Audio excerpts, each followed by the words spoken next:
একদিন মক্কার আকাশ যেন ভারী হয়ে এলো। আল্লাহর শেষ নবী মুহাম্মদ সাল্লাল্লাহু আলাইহি ওয়াসাল্লাম তখনও নবুয়তের শুরুর সময় পার করছেন। মানুষ তাকে চেনে সত্যবাদী, আমানতদার, বিশ্বাসযোগ্য মানুষ হিসেবে। কিন্তু আজ তিনি মানুষকে ডাকছেন এক ভিন্ন আহ্বানে। আল্লাহ এক, আর তিনি ছাড়া কোনো উপাস্য নেই। এই আহ্বানই বদলে দিল অনেক সম্পর্ক, ভেঙে দিল রক্তের বন্ধন, আর প্রকাশ করে দিল কে সত্যের পক্ষে আর কে সত্যের শত্রু। এই প্রেক্ষাপটেই নাজিল হয় কুরআনের একটি ছোট্ট কিন্তু ভয়ঙ্কর সূরা, সূরা লাহাব। নবী মুহাম্মদ সাল্লাল্লাহু আলাইহি ওয়াসাল্লাম আল্লাহর নির্দেশে একদিন উঠে দাঁড়ালেন সাফা পাহাড়ে। তিনি কুরাইশ গোত্রের সব মানুষকে ডাকলেন, হে কুরাইশ, হে আবদে মানাফ, হে আবদে মুত্তালিব। সবাই জড়ো হয়ে গেল, কারণ তারা জানত এই মানুষ কখনো মিথ্যা বলেন না। নবী সাল্লাল্লাহু আলাইহি ওয়াসাল্লাম জিজ্ঞেস করলেন, আমি যদি বলি এই পাহাড়ের পেছন থেকে শত্রু আসছে, তোমরা কি আমাকে বিশ্বাস করবে? সবাই এক বাক্যে বলল, হ্যাঁ নিশ্চয়ই, আপনি তো কখনো মিথ্যে বলেননি। তখন নবী সাল্লাল্লাহু আলাইহি ওয়াসাল্লাম বললেন, তাহলে শোনো, আমি তোমাদের সতর্ক করছি কঠিন শাস্তি সম্পর্কে। আল্লাহ ছাড়া আর কারো ইবাদত করো না।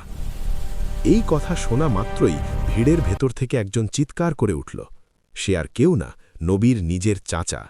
তার নাম আবু লাহাব। সে রাগে লাল হয়ে বলল, তোর সর্বনাশক, এজন্যই কি আমাদের এখানে ডেকেছিস? এই কথায় যেন আকাশ কেঁপে উঠল। একজন চাচা নিজের ভাতিজাকে প্রকাশ্যে অপমান করছে। ঠিক তখনই আল্লাহর পক্ষ থেকে নেমে এলো জবাব, সূরা লাহাব। প্রথম আয়াতের গল্প, তাব্বাত ইয়াদা আবি লাহাবিউ ওয়া তাব। অর্থ, আবু লাহাবের দুই হাত ধ্বংস হোক, আর সে নিজেও ধ্বংস হোক। এই আয়াতে হাত বলা হয়েছে কেন? কারণ মানুষের শক্তি, ক্ষমতা, প্রভাব সবই তার হাতের মাধ্যমে প্রকাশ পায়।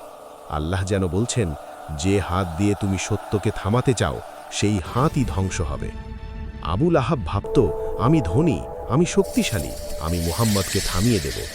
কিন্তু আল্লাহ বললেন, তোমার সব ক্ষমতারই শেষ হবে।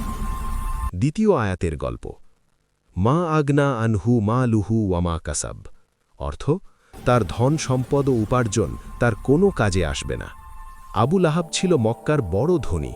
তার ব্যবসা, বাড়ি, সন্তান সব ছিল। সে ভাবত, আমার টাকাই আমার শক্তি।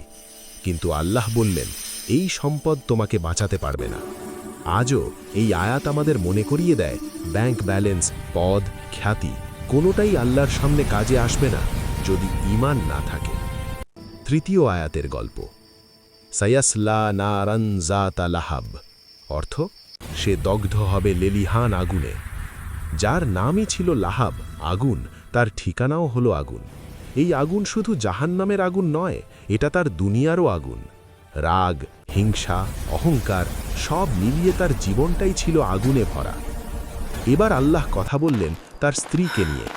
সে ছিল উম্মে জামিল, নবীর ঘোর শত্রু। সে রাতে নবীর চলার পথে কাঁটা বিছিয়ে দিত, মানুষের কাছে গিয়ে নবী সম্পর্কে বদনাম করত। চতুর্থ আয়াতের গল্প, ওয়ামরাতুহু হাম্মালাতাল হাতাব। অর্থ, আর তার স্ত্রী যে ইন্ধন বহন করে। সে শুধু কাঠ বহন করত না, সে শত্রুতার আগুনে ইন্ধন দিত। আজও যারা গুজব ছড়ায়, ঘৃণা বাড়ায়, ফিতনা সৃষ্টি করে, এই আয়াত যেন তাদের জন্যেও সতর্কবার্তা। পঞ্চম আয়াতের গল্প, ফি জিদিহা হাবলুম মিম মাসাদ। অর্থ, তার গলায় থাকবে পাকানো রশি। দুনিয়াতে সে গলায় দামি হার পরত, গর্ব করে চলত, কিন্তু আখেরাতে সেই গলাই হবে অপমানের প্রতীক। এই সূরা দিয়ে আল্লাহ আমাদের শেখান, ১. আত্মীয়তা আল্লাহর কাছে কোনো ছাড় নয়। ২. সত্যের বিরোধিতা করলে ধ্বংস নিশ্চিত। ৩. সম্পদ ঈমান ছাড়া মূল্যহীন। ৪.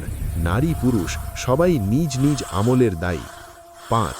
কুরআন ভবিষ্যৎ জানে, এটাই তার অলৌকিকতা। সূরা নাজিলের পরও আবু লাহাব বহু বছর বেঁচে ছিল, কিন্তু সে কখনো ইসলাম গ্রহণ করেনি। এটাই প্রমাণ, কুরআন আল্লাহর বাণী। সূরা লাহাব আমাদের শেখায়, সত্যের সামনে অহংকার টেকে না।